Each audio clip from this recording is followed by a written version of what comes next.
அந்த ஒரு குத்து.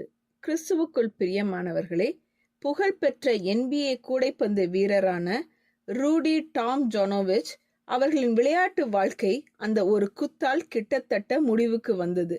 ஒரு போட்டியின் போது வீரர்களுக்கிடையே ஏற்பட்ட மோதலை தடுக்க அவர் வேகமாக ஓடிச் சென்றார். அப்போது எதிர்பாராத விதமாக மற்றொரு வீரரான கெர்மிட் வாஷிங்டன் திரும்பி அவரை மிகவும் பலமாக குத்தினார். அந்த ஒரு குத்து ரூடியின் உயிரையே பறித்திருக்கக்கூடிய அளவுக்கு கடுமையானது. அதன் விளைவாக அவர் விரைவிலேயே தனது விளையாட்டு வாழ்க்கையை முடித்து கொள்ள வேண்டிய நிலை ஏற்பட்டது. நம் வாழ்க்கையிலும் இது போன்ற சம்பவங்கள் நடந்திருக்கலாம்.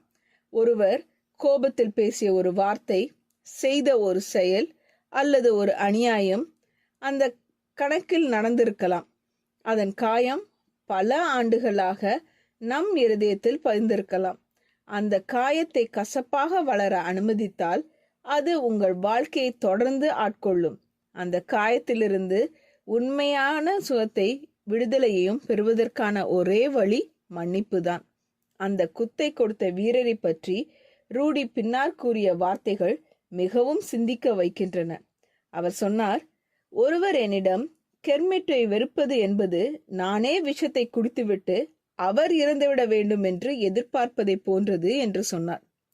நீங்களும் கடந்த காலத்தில் உங்களை புண்படுத்திய சம்பவங்களையே நினைத்து கொண்டு இருக்கிறீர்களா? அந்த வேதனையை மீண்டும் மீண்டும் மனதில் சுமந்து கொண்டு அந்த விஷத்தை நீங்களே அறிந்து கொண்டிருக்கிறீர்களா? இன்று மன்னிக்க தேர்ந்தெடுங்கள். ஜெபம் செய்வோம். எங்கள் அன்பின் பரமபிதாவே, எங்கள் வாழ்க்கையில் ஏற்பட்ட காயங்களையும் வேதனைகளையும் நீர் அறிந்திருக்கிறீர். பிறர் சொன்ன வார்த்தைகளாலும் செய்த செயல்களாலும் எங்கள் இருதயத்தில் பதிந்திருக்கும் வழிகளை உமது சந்நிதியில் ஒப்படைக்கிறோம். கசப்பையும் வெறுப்பையும் பிடித்து கொண்டு வாழாமல் மன்னிக்க தேர்ந்தெடுக்கும் கிருபையை எங்களுக்கு தாரும்.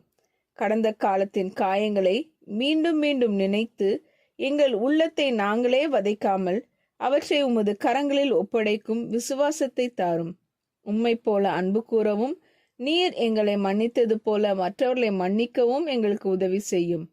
மன்னிப்பின் மூலம் எங்கள் இருதயங்களை சுகமாக்கி உமது சமாதானத்தாலும் சந்தோஷத்தாலும் எங்களை நிரப்பும்.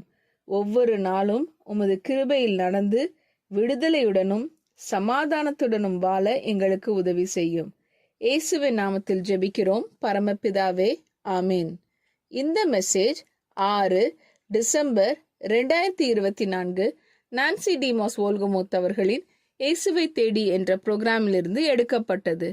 கர்த்தர் உங்களை ஆசீர்வதிப்பாராக.